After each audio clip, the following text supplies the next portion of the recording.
for home, longing for thee, beautiful home of the ransom beside the crystal sea. Yes, a sweet rest is remaining for the two children of God, where there will be no complaining, never a chastening rod. Home of the soul, beautiful home, there we shall rest, never to roam, free from all care, happy and bright. Jesus is there, he is the light. Oft in the storm, lonely are we, sighing for home, longing for thee. Beautiful home of the ransom beside the crystal sea. Soon the bright homelet adorning, we shall behold the glad dawn. Lean on the Lord till the morning, trust till the night is gone. Home of the soul, beautiful home, there we shall rest, never to roam, free from all care, happy and bright. Jesus is there, he is the light. Oft in the storm, lonely are we, sighing for home, longing for thee. Beautiful home of the ransom beside the crystal sea. Jack?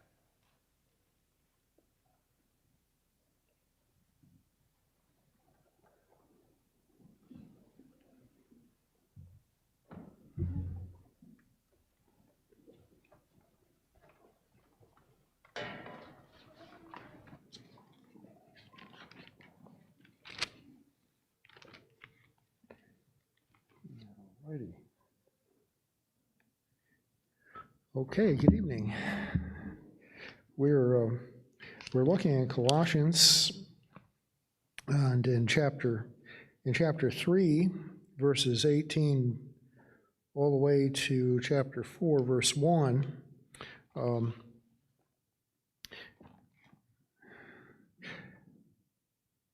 We've been reminded that we've been born again, that Jesus had died for us, and we died with him in our baptism and rose again to have a new life. And then the first part of chapter 3 talks about the new life that we're to have, our character, how that changes, how we need to put off the old man and put on the new. And then in verses 18 to 25, and then also in verse 1 of chapter 4, he talks about our continuing relationships in this world. Our marriages, our family relationships, our work relationships. And those things don't automatically change. We don't have a new wife, we don't have a new husband, we don't have new children because we become a Christian. But the way we approach our role is to be different. And I had mentioned some of it before. There's a mutuality of service involved in these relationships, and any kind of a relationship which involves some kind of authority and order. If you have some kind of power, decision-making ability, you have an obligation to serve in love, and if you are underneath that authority, you have an obligation to obey, and it's a mutual sort of a thing. A servant leadership, I think, is quite often talked about. Jesus talks about it in Matthew chapter 20, starting in verse 20. I'd like to read that. What was happening is, well, I'll read the context so you'll know what happened, so you don't have to explain it. The mother of the sons of Zebedee came to Jesus with her sons, bowing down and making request of him. And he said to her, "What do you wish?" And she said to him, "Command that in your kingdom these two sons of mine may sit, one on your right and one on your left."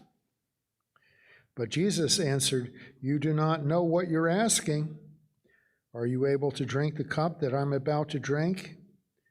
They said to him, we are able. It was probably the sons of Zebedee who were saying that.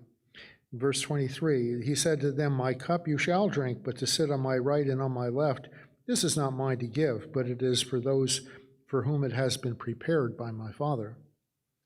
And hearing this, the 10 became indignant with the two brothers. Well, what was it? It was a power grab, right? Mama wanted to get her sons a good promotion, and she went up to Jesus and said, hey, put my sons one on your right, one on your left. They can be the defense minister and the finance minister, or whoever else would be the number one and number two people, And when the 10 found out about it, what did they do? How dare you? We need a spot too. You're trying to cheat us. You're cutting in front of line, right? And so here's this competition for power. And then Jesus says something rather different, something that would be different to our ears and different to their ears. In verse 25, Jesus called them to himself and said, you know that the rulers of the Gentiles lord it over them, and their great men exercise authority over them. It is not this way among you, but whoever wishes to become great among you shall be your servant. And whoever wishes to be first among you shall be your slave. Just as the Son of Man did not come to be served, but to serve, and to give his life a ransom for many. Jesus was the example. I mean, what does Jesus rule over? I mean, we looked in chapters 1 and 2 of Colossians. What does Jesus rule over? Everything, because he created everything. It was created by him, through him, and for him. And what did he do? He came and died for us. And so here is our supreme ruler submitting to us and dying for us and serving us. And so this whole idea of selfish ambition it doesn't really have a place in the kingdom. And I think the problem is in this word selfish. Our ambition ought to be in serving one another. Our ambition ought to be in loving one another, but not in being selfish about obtaining this authority. It reminds me of in a retreat years and years ago, a men's retreat. They had this passage as one of their theme passages, and the logo on the T-shirt, or I think it was a sweatshirt. We're up in Maine, so it was a sweatshirt, not a T-shirt, and it said, "Greatest in the kingdom, servant of all." And that's what it says in the passage, but some of the guys were wearing it like a superhero's garment, greatest in the kingdom. And it meant exactly the opposite of that. I'm the greatest in the kingdom. Well, if you're starting to strut around like you're the greatest in the kingdom, guess what? You're at the bottom of the heap. And that's something we need to remember. And when we approach our marriages, we have a different attitude, right? We're not like Ralph Crandom saying, I'm the king, Alice, and you're nothing, And of course, Alice wasn't going to have any of that, and she just said, that's right, Ralph, you're king of nothing. But we're there to serve. We're there to love. We're there to serve God. And last time we talked about the model for marriage to being Christ and the church, and how God the Father and us as his children are a model of parenthood. I'd like to look at it this evening a little bit from the standpoint of what happens when the other side isn't doing their part. Because that was going to happen.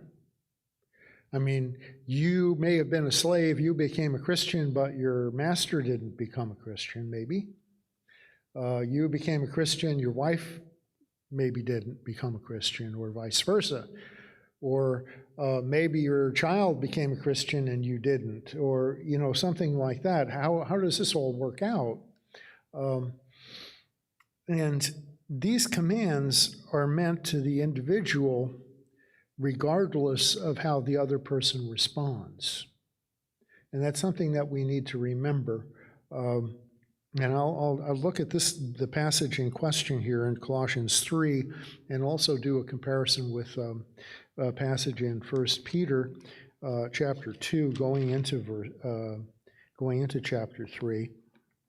But this is the idea. So often, if you go over the passage about marriage with a couple that's having problems, it's, well, I'll submit to him as soon as he starts acting like Christ, and he's saying, well, I'll be a whole lot more Christ-like if she'll start submitting, and or it's a 50-50 relationship, right? And so what happens? Doing your part is hard. Loving like Christ loved, submitting even if you don't feel like submitting, or you think it's a bad idea, it's hard. And when you do hard things and you're trying to measure how much you're doing, you think you're doing more than you're really doing. Isn't that the way it usually works? And so here you've done 35, 40%, and you think you've reached the 50% mark, and then you're looking over at your wife or your husband and seeing how good they're doing. And in your opinion, it's only 20 or 25% that they're doing, so you slow down, right? I'll wait till they catch up. And so, okay, when she catches up and she gets closer to 45, 50%, then I'll speed up and then I'll keep going. But it never works, because both of you think you're doing your 50% and the other isn't doing their share. The only way it really works is if you just go do it as unto the Lord, whether they're doing their job or not.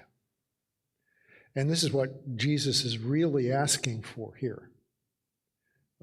He's asking us to do our job as husbands and loving our wives, do our job as wives and submitting to our husbands, do our job as children submitting to our parents, do our job as slaves submitting to our masters, and do our job as masters treating our slaves fairly and kindly in a Christ-like manner, whether or not the other one responds. And this is really what's being gotten at here. It's not just, everybody, we have to get everybody, all of the pieces working at the same time. Otherwise, we can just sort of sit down and throw our hands up. Let me read the passage, and then I'd like to look at 1 Peter for a minute. It says, "Wives, be subject to your husbands, as is fitting in the Lord. Husbands, love your wives and do not be embittered against them." I'll stop here for a minute. Notice, be subject to your husbands as is fitting in the Lord. Again, this is an aspect of our motivation. We're doing it unto the Lord. It's something that's fitting unto the Lord. I'm obeying God when I submit to someone who has authority. I'm obeying God when I submit to the government. I'm obeying God when I submit to my boss.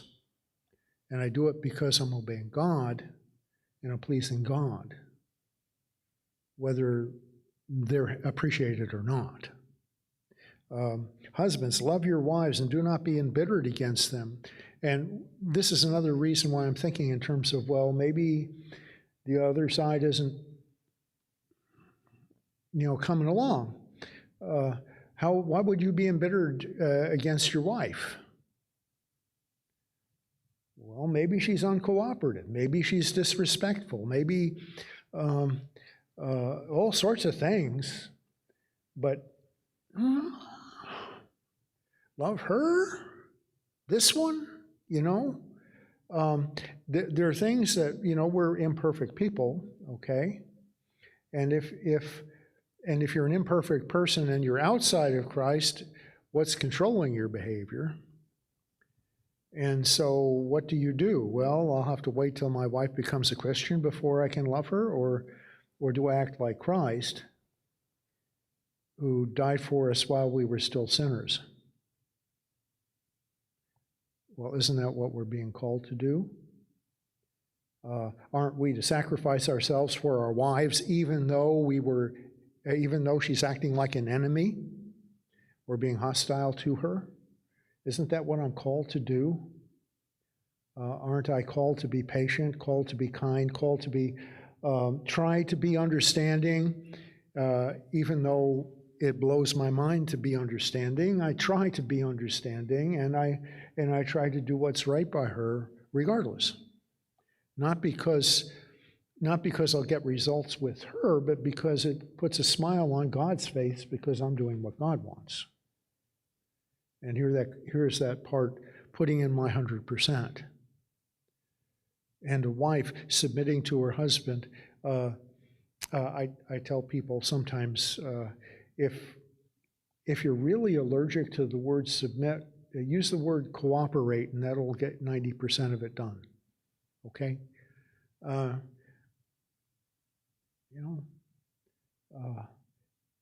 Understand, and if you're doing it for the sake of the Lord, it's something that's pleasing to Him. Then in verse 20, children, be obedient to your parents in all things, for this is well-pleasing to the Lord. Again, it pleases the Lord to obey our parents. Now, we have, I don't think very many, some of us here are still in the households of our parents, and we're subject to our parents. And it's pleasing to the Lord when you obey the house rules, when you're obedient to your parents. A time will come when you have your own household, and you'll be the parents, and your children will need to be obeying you, but we honor the Lord when we do that. And fathers, do not exasperate your children so that they will not lose heart. If you're flexing your muscles and your power too much and you're doing it in a selfish way, what's going to happen? It's going to frustrate your kids. Yeah. Like what I'm hearing is that all of this sounds abusive to this society. Yeah. You mean the society thinks this is abusive, that we have this structure? Is that it? Your children, yeah. Or disciplining them, or being submissive to your husband. To them, that sounds abusive. It would. It's much. We're not slaves to anybody. We're not supposed to submit to anybody. But what our society views all of this as a matter of power and lording it over, which is part of that passage we read in Matthew chapter 20. They view being boss as being the tyrant and being the tyrant's the best word I can find. And they view the whole thing as a power struggle. But so what happens if you have equal power and you're trying to live in the same house? You're fighting all the time anyway, right? And what's more abusive? Well, you're abusing each other in the struggle in this personal selfish ambition, essentially. I don't think, and sometimes society thinks in terms of extremes, that I mentioned this a long time ago, well, back in May when we did Ephesians. Disciplining your child isn't the same as beating them up or abusing them, even if you spank. Of course, that's probably an illegal term now. I don't know whether it is in Florida or not, but kids know the difference between, well, I don't know, it depends on how they're indoctrinated. Yeah. At this point, it seems like you're not even allowed to tell your kids anything. Yeah. You're not to control them in any way, because that's abusive. Even your words can be abusive. Just telling a child to do something is not considered abusive. Yeah. Because any kind of authority exercised over anyone is abuse. Now. And that's why we have so many problems. isn't it? I mean, we have to learn, when a person's growing up, they have to learn to submit to authority, because authority is there to provide a structure for society in general. If everybody just only wanted to obey the laws they felt like obeying, that's where we are. And we're raising people in our families to just do what they want to do, and usually, a lot of times, what they want to do is going to get them in trouble. And that's a bigger form of abuse than just saying no and making Johnny sit in the corner for 10 minutes. And so who are we going to be controlled by? Are we going to be controlled by God? Or are we going to be controlled by popular opinion, or whoever is supposed to be in charge of the thought police nowadays, you know? We're not talking about child abuse. We're not talking about wife abuse. We're talking about a structure that God has put in place. A family structure, a father-child structure, a parent-child structure, a husband-wife structure that was in place before the fall, before sin came into the world. And Adam was supposed to be the leader of Eve, but it was a sinless leadership. It was not a rulership leadership. It was a loving, Christ-like leadership. That was the picture of Christ in the church before the fall. And that's what we're being called back to. And so and society doesn't realize this. And so when they read the passage in Ephesians, they think, they think that the men are being commanded to make sure they wear the pants in the family, and a lot of the men think that too. But it isn't saying that, is it? I mean, read it carefully. It says, husbands, love your wives as Christ loved the church. It's not your business to make sure that your wife does her part. It's your business to do your part. You're supposed to love your wife as Christ loved the church, whether or not she obeys you, whether or not she's cooperative, whether or not she respects you, and vice versa. The wife is supposed to cooperate with her husband, and that's what we're being called to, and it's different, and society doesn't understand this. It's frustrating. It's frustrating, but yeah, absolutely right. That's where it's not a surprise that they're not willing to listen to anything the Scripture says, because they're commands. Yeah.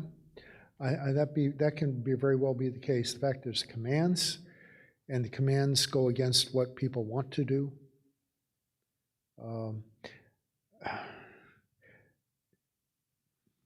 There's an unfairness. Well, I'll shift back to our text in a minute, go back to 1 Peter. There was an abuse that came about with the fall. Woman's desire will be for her husband, but this was not a desire.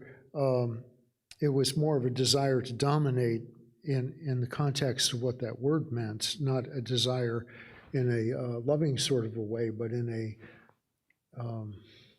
war battle of the sexes sort of a way when the fall came.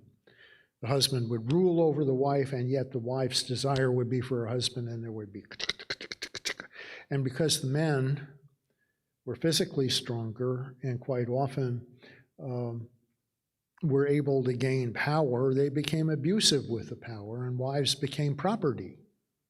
And there were all sorts of abuses, and in fighting those abuses and in gaining a certain amount of political power, they're trying to turn it around. And a lot of that's good. I mean, it's not fair not to be paid equal wages for equal work, right? And there are a lot of things that were not fair that came in about because of sin, selfish pride, and the use of power in a selfish way. But in reaction to that, what have we done? We've tried to make men and women interchangeable. Are we really interchangeable? Or did God make us different? He made us different. We're equal. Jesus died every bit as much for my wife as he did for me. And he values women every bit as much as he values men. But there's a difference in design, a difference in role, a difference in service. There are all sorts of differences too, and it's not bad, and it's not unjust. Even, God gives some people a higher IQ than others. God made some people tall enough to be million-dollar basketball players, and he made other people short. Is that unjust? Yeah, it's unjust. Yeah. He has different roles for different people. Now, the basketball players can't do what Rex does.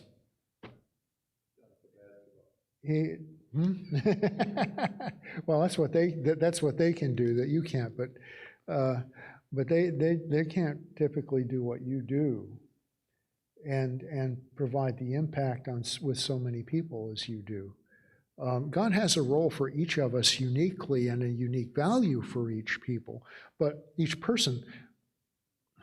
But we lose all of that in this massive power struggle. Everybody has to be equal. Everybody has to have the same. Everybody has to get an A on the report card. Everybody has to have exactly the same piece of pie, and all of this stuff. When God has designed us as unique people, and in the body, what happens? We're all members of one body, and we have one Lord, and we're all controlled by one Lord, but we're different members. And the eye can't say to the hand, because you're not an eye, you're not part of the body. Or the foot can't say to the mouth, I'm not a part of the body because I'm not a mouth.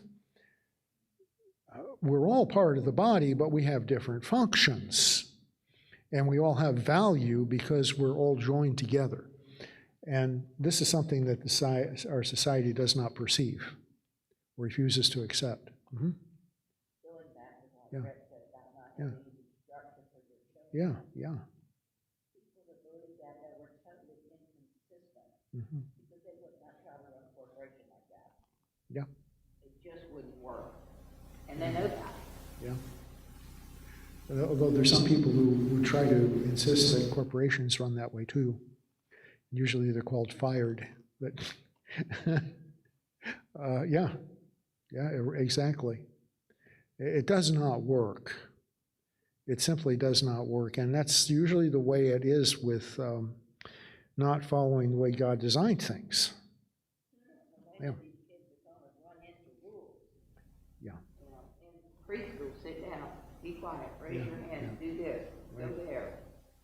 Yeah. And it blows their mind. They got no clue. Yeah.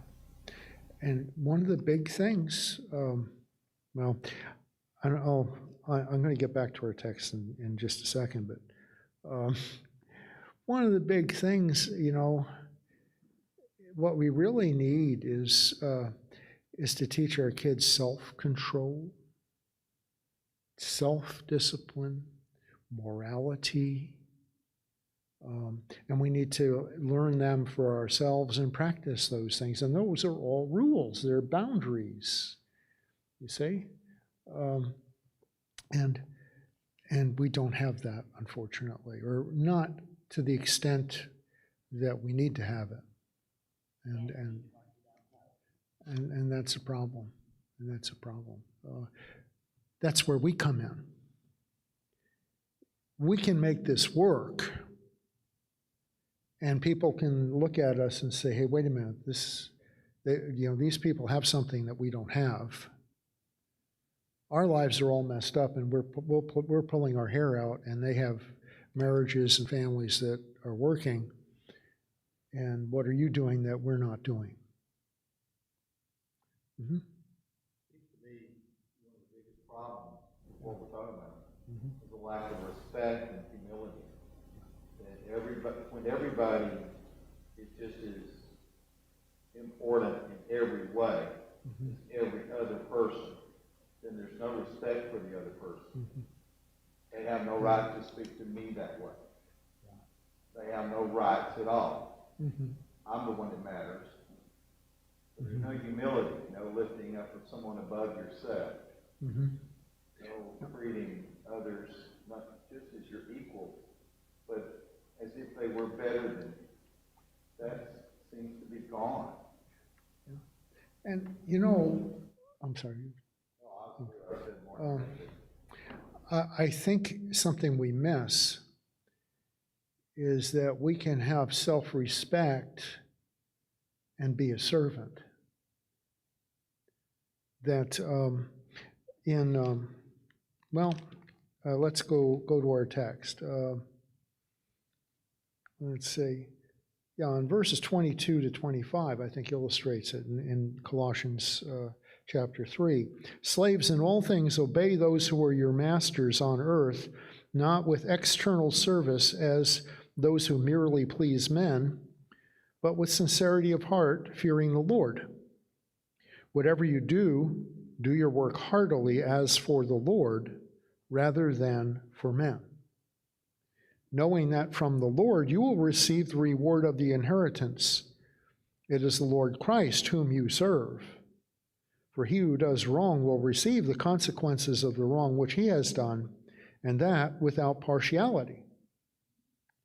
We think because we don't have equal power with the person who's above us that somehow we're inferior, but this is not what he's talking about here, is it? Slaves, you have an inheritance with God. You are a child of God and you are serving God. And you have every bit as much of an inheritance as every other Christian, even if a Christian is really rich who's sitting right next to you and just passed you the communion plate. Isn't that what this is saying? And he's saying when you serve your master, your physical master, do it unto the Lord, because the Lord is your master. And you actually, because of your place in Christ, are superior to the one who's ordering you around and maybe even kicking you or hitting you with a stick or whatever. Why? Because you're beloved of the Lord. And you have a master who doesn't know God and who's in a heap big trouble because of verse 25. He who does wrong will receive the consequences of the wrong which he has done, and that without partiality. So woe unto my master who's giving me a hard time, even though I'm serving him faithfully. And so what happens to the slave's self-respect? To me, it seems like it remains intact if you understand who you are and who you are before God. And I think that's the important thing. I mean, whether you can only put 2 cents in the collection plate or you put thousands of dollars in the collection plate, whether you have a fancy job or a menial job, if you're in Christ, you're a child of God. And we have a source of self-respect and a source of hope.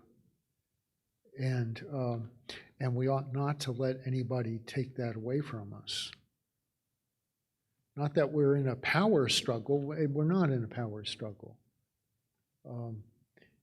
And this is the thing here. He's saying, okay, obey, but do it unto the Lord. Not just trying to, dodge the whip or anything like that, but do it unto the Lord.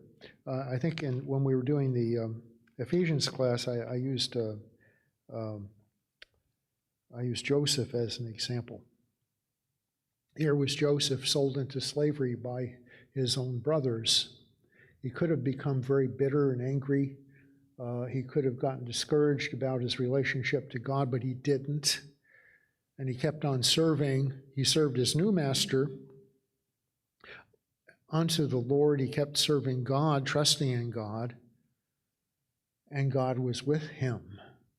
And he didn't lose his self-respect, even though his position changed. And he didn't lose his position with God, even though his physical position had changed. He was a slave. Then he became a prisoner. And then he became the second ruler of all Egypt. But what does God think of Joseph? That's my man.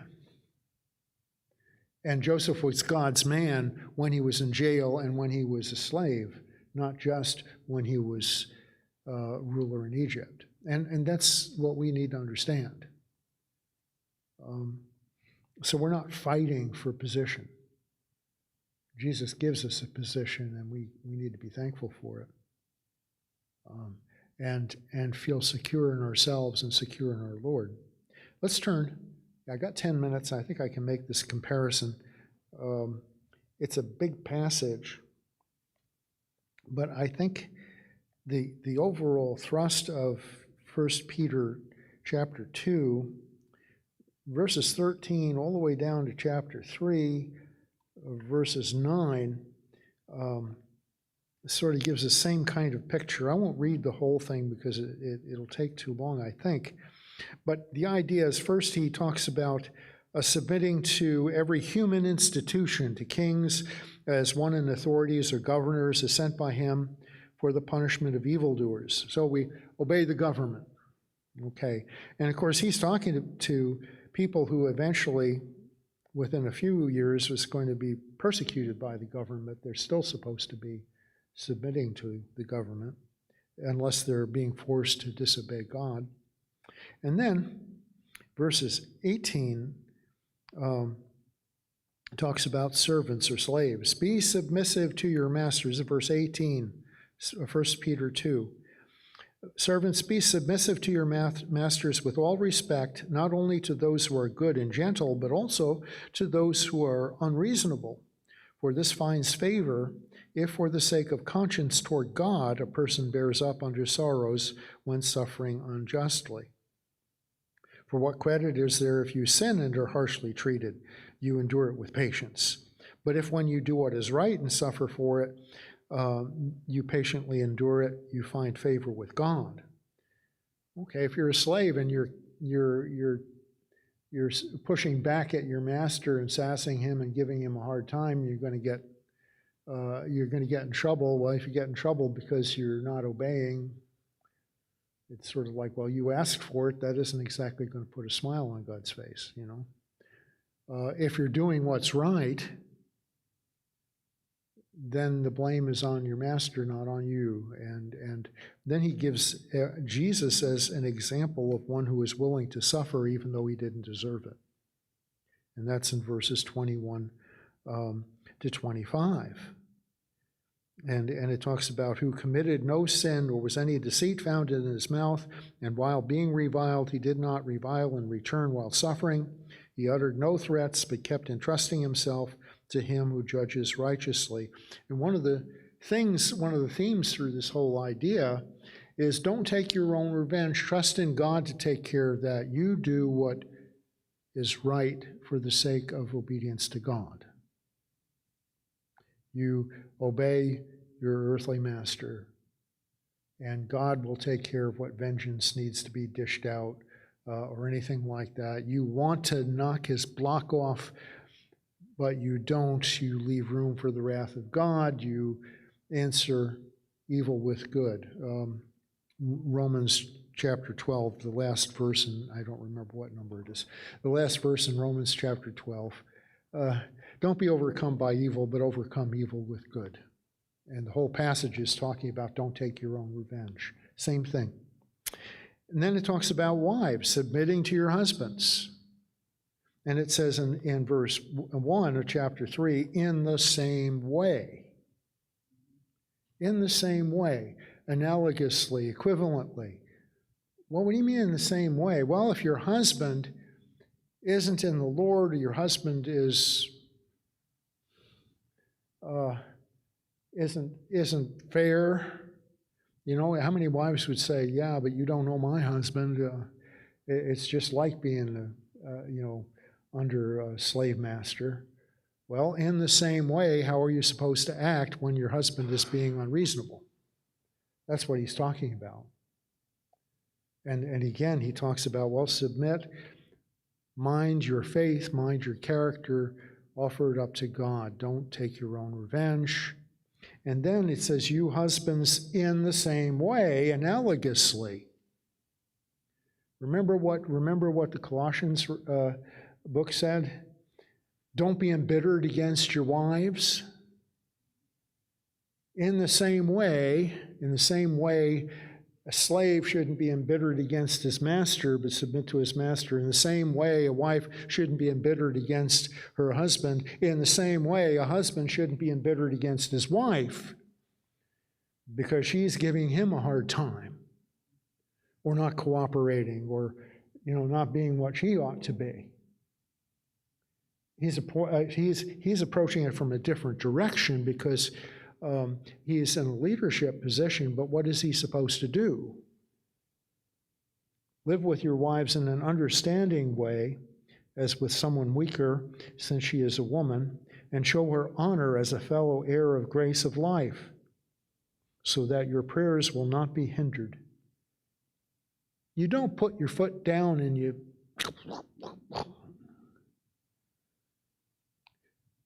How did Jesus win us over? It was because he demonstrated his love for us. Well, demonstrate your love for your wife. Serve her.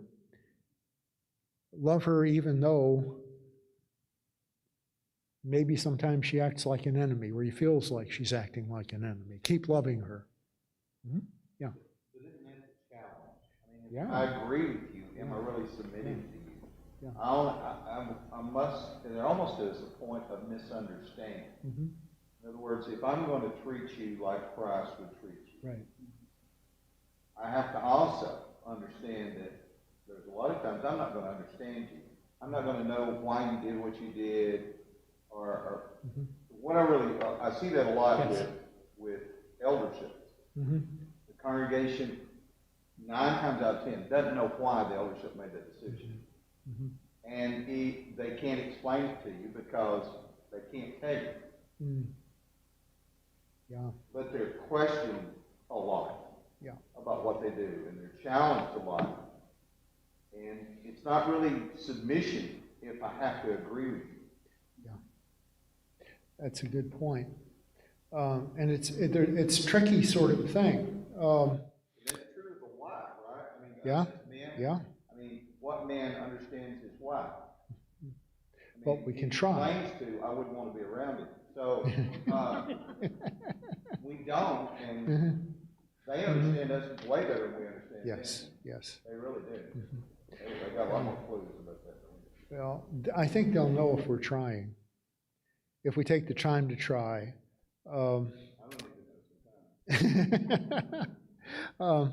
But a lot of times they need to know that they've been heard. And I think that's a good part of it.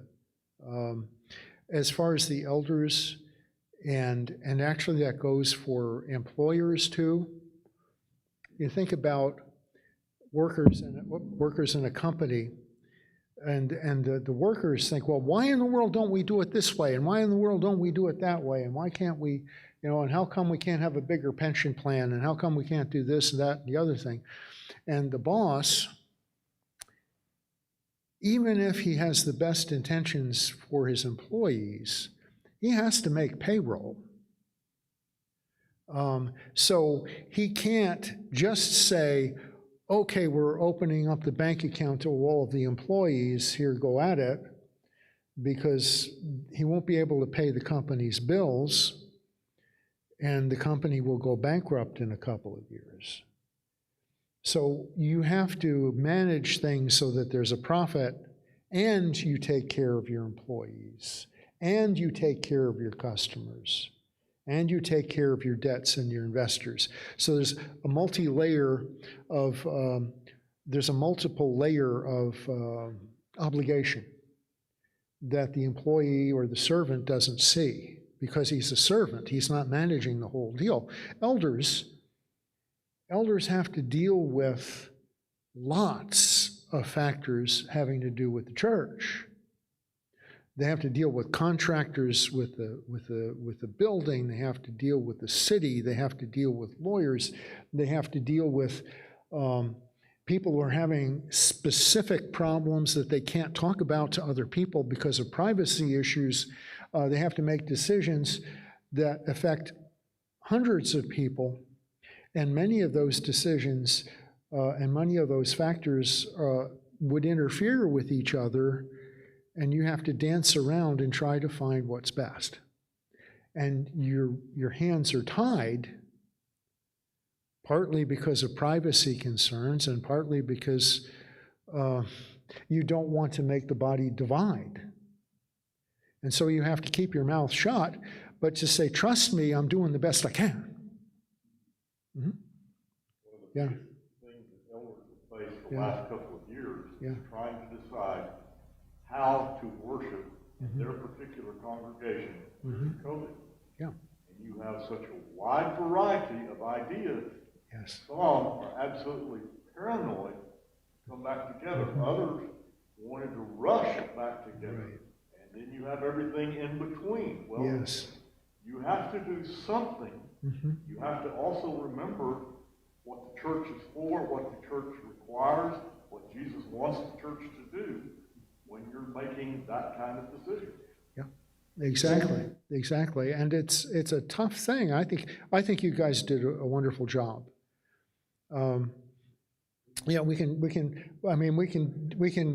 People can disagree about how fast or all this kind of thing, but I think you did a wonderful job trying to find a good way of dealing with this whole thing and keep us together, and I congratulate you. I'm thankful. A long time ago, let's see how many, I'll tell the story and I'm going to have to stop. I'm out of time. A long time ago, I heard a preacher talking about shepherds and leading a flock, and what typically happens with the flock is there's some that are really rambunctious and they like to run out ahead and go here, there, and everywhere, and the shepherds are always taking that stick with the hook in it and pulling them back, keeping them from getting too far ahead of things. And at the same time, there are those that are sort of poking around in the back that are maybe too timid to keep up, that they have to, bring along. And it's sort of like that, what you're describing here. There's some people who want to go, boom, boom, boom, boom, let's do it.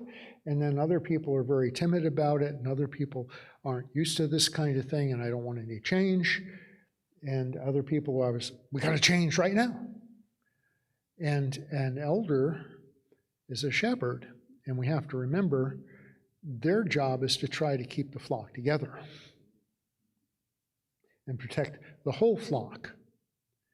And it's not survival of the fittest, and if you lag behind, well, that's too bad, you're just dead wood.